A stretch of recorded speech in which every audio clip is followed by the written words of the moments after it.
বাবিন কোথায়? সন্তান হারা মায়ের বুক ফাটা আর্তনাদ। বারবার ছেলেকে খুঁজছেন, বিশ্বাসই করতে পারছেন না বাবিন আর নেই। বাবার চলে যাওয়া, মায়ের আর্তনাদ। নীরব হয়ে গেল 13 বছরের ছোট্ট সহজ।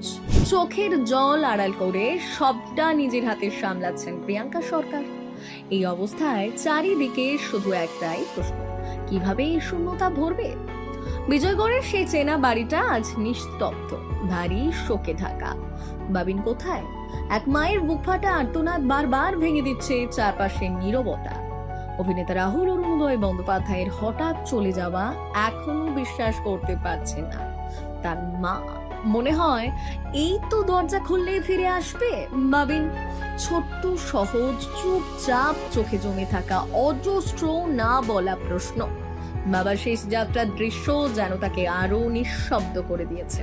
এই ভেঙে পড়ার সময়ে মা ও ছেলেকে আগলে একা লড়ছেন প্রিয়াঙ্কা সরকার। নিজের শোক চাপা রেখে শক্ত থাকার চেষ্টা, কারো এখন ভেঙে পড়ার সুযোগ নেই। চারপাশে মানুষ আছে, কিন্তু এই কষ্ট একেবারেই ব্যক্তিগত। এক পরিবারের গভীর নিঃশব্দ ভাঙনের গল্প।